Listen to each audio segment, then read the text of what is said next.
Assalamualaikum warahmatullahi wabarakatuh. Perkenalkan, nama saya Egi Ainul Rahmat dari jurusan Elektro Prodi D3 Teknik Listrik dengan BP 2001031025. Baiklah, di sini saya akan mempresentasikan tentang tugas instalasi listrik yang diberikan Ibu Riza Widya. Di sini kita mendapatkan sebuah soal. Yang pertama itu buktikan bahwa faktor daya yang jelek menyebabkan rugi jaringan bertambah besar. Yang kedua, diketahui bahwa daya nominal 500 kVA, tegangan hubungan singkat 4%, dan daya yang diserahkan 50 kVA. Dan tentukan daya hubung singkat atau PSC. Yang kedua, tentukan golongan kapasitornya, apa standar, terisolasi lebih atau dengan reaktor anti harmonik. Yang ketiga, bila diketahui bahwa daya nominal trafo 1000 kVA, tegangan hubung singkat 4%, total daya yang diserahkan 150 kVA, dan tentukan daya hubung singkat atau disebut dengan PSC. Tentukan golongan kapasitor. Yang keempat, bila diketahui bahwa daya nominal trafo 430 kVA, tegangan hubung singkat 4%, total daya yang diserahkan 200 kVA. Tentukan daya hubung singkat. Yang kedua, tentukan golongan kapasitor. Soal yang kelimanya, bila diketahui kapasitor VAR plus dengan spesifikasi 50 kVAR 440 volt per 50 Hz, dapatkah kapasitor tersebut dipasang ke jaringan yang membutuhkan 50 kVAR dengan tegangan nominal 400 volt 50 Hz? Mengapa demikian? Oke, sebelum kita masuk ke pembahasan soal yang tadi, saya akan menjelaskan sedikit tentang faktor daya. Faktor daya listrik itu merupakan nilai perbandingan antara daya reaktif dengan daya nyata. Nilai rentangnya berkisar antara 0 hingga 1. Biasanya kalau di Indonesia itu nilai faktor daya yang bagus itu antara 0,8 sampai 1. Faktor daya listrik yang dinyatakan dalam KOS. Faktor daya berguna untuk mengetahui tingkat efisiensi energi pada suatu beban listrik melalui nilai daya yang tidak terpakai terbuang sia-sia selama beban bekerja. Jadi faktor daya berfungsi sebagai mengetahui tingkat efisiensi energi listrik pada suatu beban listrik. Kemudian mengapa faktor daya harus diperbaiki? Karena bila daya tinggi yang terhubung dengan faktor daya rendah tidak dikurangi, maka seluruh jaringan listrik dan pusat pembangkit ke subskrip pabrik harus mampu membawa arus beban lebih besar daripada yang diperlukan. Untuk alasan ini, otomatis penyediaan listrik memasukkan ketentuan tagihan yang berhubungan dengan besarnya operasi faktor daya yang tinggi pada komersial dan industri. Setelah meningkatnya tagihan listrik, instalasi faktor daya rendah dan menyebabkan kenaikan suhu operasi. Rugi tegangan jatuh dan efisien pengguna energi listrik menjadi turun. Dan bisa kita lihat pada gambar di samping, faktor daya yang sering digunakan itu dari 0,6 sampai 1. Yang terbaik itu yaitu faktor dayanya 1. Tapi kalau misalkan faktor dayanya sudah 0,8 atau 0,9, itu juga faktor daya yang bagus. Oke, apabila kapasitor daya yang ditambahkan ke sebuah jaringan yang memiliki harmonik, maka level harmonik harus dianalisa terlebih dahulu karena agar dapat diambil tindakan yang lebih tepat. Itu ada 3 situasi yang diberikan, bermacam-macam efek harmonik di sistem yang berbeda-beda menyebabkan kesulitan memprediksi apabila situasi bahaya akan terjadi. Pak rumus itu kapasitor normal itu pastinya lebih besar dari 240. Itu merupakan kapasitor yang normal. Terus kalau misalkan kapasitornya yang terisolasi lebih, pastinya atau hubung singkatnya itu kurang dari 240. Terus kalau misalkan kapasitornya kurang dari 120 atau kurang dari 120 volt, maka kapasitor tersebut merupakan kapasitor dengan reaktor anti harmonik, di mana tahanan merupakan jumlah aritmatik nilai nominal kilovolt ampere pelengkap sebagai penghasil harmonik. Di sini dapat kita mencari hubung singkat pada suatu trafo atau beban lebih, yaitu hubung singkatnya sama dengan nilai nominal daya trafo dibagi dengan nilai impedansi. Misalkan kita memiliki 100.000 kV transformator dan mempunyai 4,75% impedansi, maka PSC-nya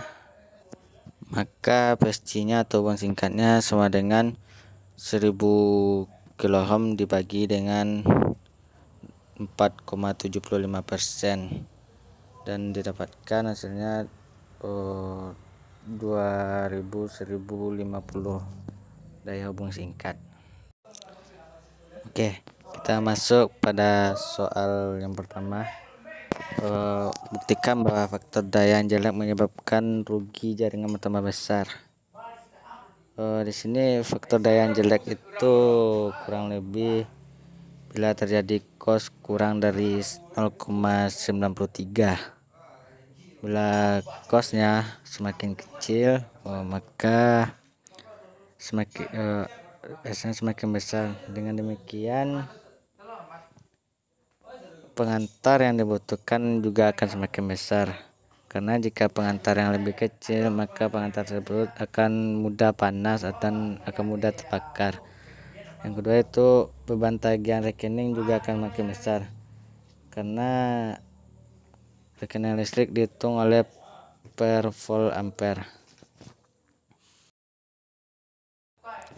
Oke, soal yang kedua itu bila diketahui bahwa daya nominal trafo 500 kV ampere, tegangan hubung singkatnya 4%, total daya yang diserahkan 50 kV ampere, dan dapat pertanyaan tentukan daya hubung singkat PSC.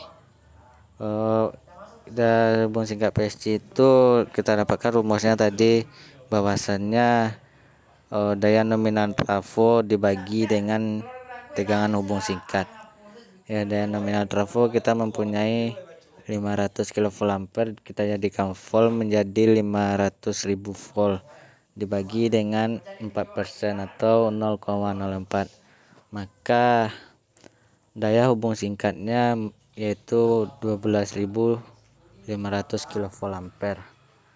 Yang kedua, tentukan golongan kapasitor, apakah standar, terisolasi lebih, atau dengan reaktor anti harmonik.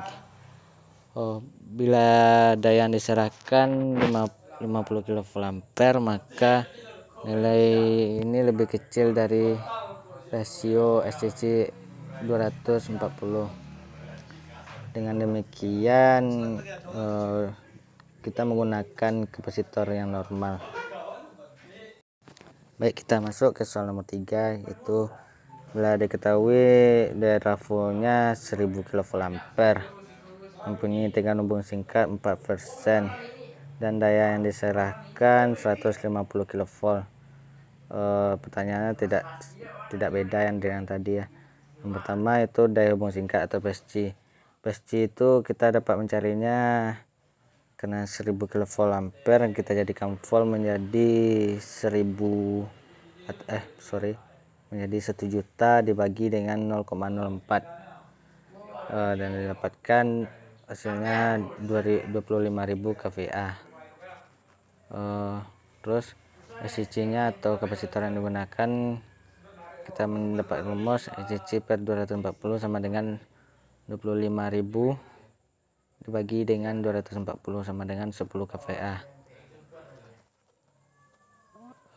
SCC per 120 sama dengan 25.000 per 120 sama dengan 208 kVA. Oke, karena di sini golongan kapasitornya tuh kecil dari 240, maka kapasitor yang kita gunakan itu kapasitor normal atau kapasitor standar. Soal nomor 4 itu kita mempunyai tegangan nominal trafo 630 kVA, hubung singkatnya 4%, dan daya yang diserahkan 200 kVA. Tentukan daya hubung singkatnya. Daya hubung singkatnya kita dapatkan 630.000 volt dibagi dengan 0,04, hasilnya 15.750 kVA. Dan untuk golongan kapasitornya dapat yaitu SCC sama dengan 240 volt per 240, maka 15.750 dibagi 120 sama dengan 131 kVA. Karena SCC nya juga lebih kecil dari 240 dan mencapai 120, maka kapasitor yang kita gunakan yaitu kapasitor yang terisolasi lebih. Oke, masuk pertanyaan nomor 5. Kita mendapatkan kapasitornya dengan spesifikasi 50 kVAr, tegangannya 440 volt, dan frekuensinya 50 Hz. Dapatkan kapasitor tersebut dipasang pada jaringan yang membutuhkan 50 kV dengan tegangan nominalnya 400 volt, frekuensinya 50 Hz. Mengapa demikian? Dapat karena 50 kV per tegangannya 440 volt menunjukkan tegangan isolasi kapasitor, asalkan tegangan nominalnya tidak lebih dari tegangan kapasitor yaitu 400 volt. Konsekuensinya semakin tinggi tegangan isolasi kapasitor yang dipasang, maka dari segi ekonomi harga kapasitor juga semakin besar. Dengan demikian, apabila tegangan nominal kapasitor adalah tegangan nominal jaringan adalah 400 volt, maka harus dipilih tegangan isolasi kapasitor 400 volt juga atau 440 volt. Baik, sekian penjelasan yang dapat saya sampaikan. Jangan lupa subscribe and like, komen ya. Terima kasih.